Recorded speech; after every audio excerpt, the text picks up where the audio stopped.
जय श्री कृष्ण। पांडवों के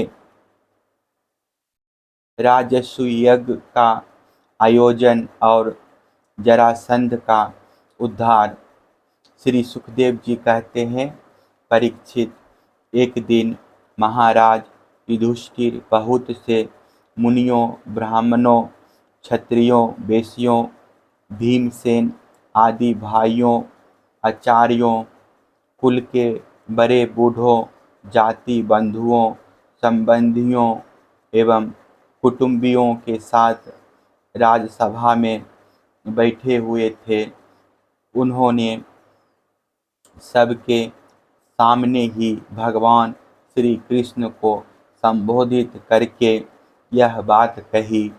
धर्मराज युधिष्ठिर ने कहा, गोविंद, मैं सर्वश्रेष्ठ राजस्व यज्ञ के द्वारा आपका और आपके परम पावन विभूति स्वरूप देवताओं का यजन करना चाहता हूँ। प्रभु, आप कृपा करके मेरा यह संकल्प पूरा कीजिए।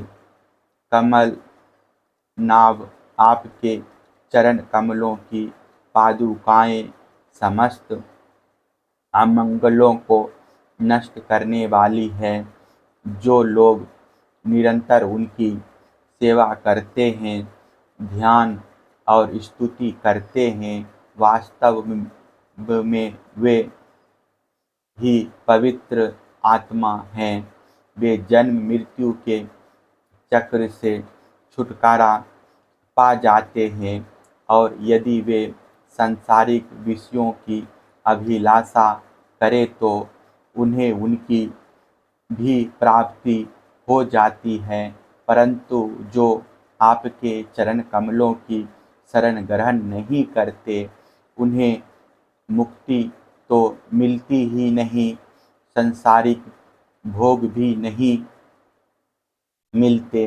देवताओं के भी आराध्य देव, मैं चाहता हूँ कि संसारी लोग आपके चरण कमलों की सेवा का प्रभाव देखें। प्रभु, कुरुवंशी और संजय वंशी नरपतियों में जो लोग आपका भजन करते हैं और जो नहीं करते, उनका अंतर आप जनता को दिखला दीजिए। प्रभु, आप सबके आत्मा समदर्शी और स्वयं आत्मानंद के साक्षात्कार हैं, स्वयं ब्रह्म हैं। आप में यह मैं हूँ और यह दूसरा, यह अपना है और यह पराया, इस प्रकार का भेदभाव नहीं है। फिर भी जो आपकी सेवा करते हैं, उन्हें उनकी भावना के अनुसार फल मिलता ही है। ठीक वैसे ही जैसे कल्पवृक्ष की सेवा करने वाले को उस फल में जो न्यूनाधिकता होती है, वह तो न्यूनाधिक सेवा के अनुरूप ही होती है। इससे आप में विषमता या निर्दयता आदि दोष नहीं आते। भगवान श्री कृष्ण ने कहा, शत्रु विजयी धर्मराज, आपका निश्चय बहुत ही उत्तम है। राजस्व यज्ञ करने से समस्त लोकों में आपकी मंगलमयी कीर्ति का विस्तार होगा।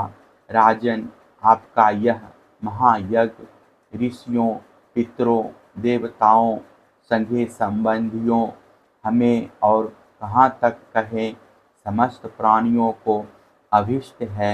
महाराज, पृथ्वी के समस्त नरपतियों को जीतकर सारी पृथ्वी को अपने वश में करके और यज्ञोचित संपूर्ण सामग्री एक चित्र करके फिर इस महायज्ञ का अनुष्ठान कीजिए। महाराज, आपके चारों भाई वायु, इंद्र आदि लोकपालों के अंश से पैदा हुए हैं, वे सब के सब बड़े वीर हैं। आप तो परम मनस्वी और संयमी हैं ही। आप लोगों ने अपने सद्गुणों से मुझे अपने बस में कर लिया है।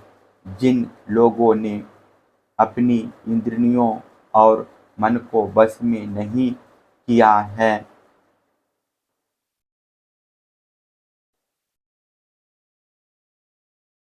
वे मुझे अपने बस में नहीं कर सकते।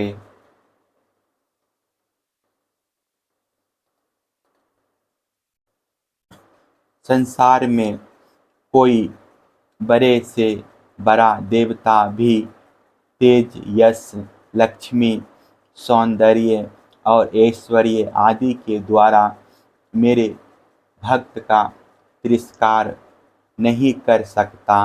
फिर कोई राजा उसका तिरस्कार कर दे, इसकी तो संभावना ही क्या है। श्री सुखदेव जी कहते हैं, परीक्षित, भगवान की बात सुनकर महाराज युधिष्ठिर का हृदय आनंद से भर गया। उनका मुख कमल प्रफुल्लित हो गया।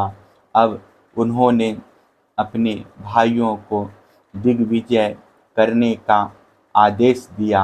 भगवान श्री कृष्ण ने पांडवों में अपनी शक्ति का संचार करके उनको अत्यंत प्रभावशाली बना दिया था। धर्मराज युधिष्ठिर ने संजयवंशी वीरों के साथ सहदेव को दक्षिण दिशा में दिग्विजय करने के लिए भेजा।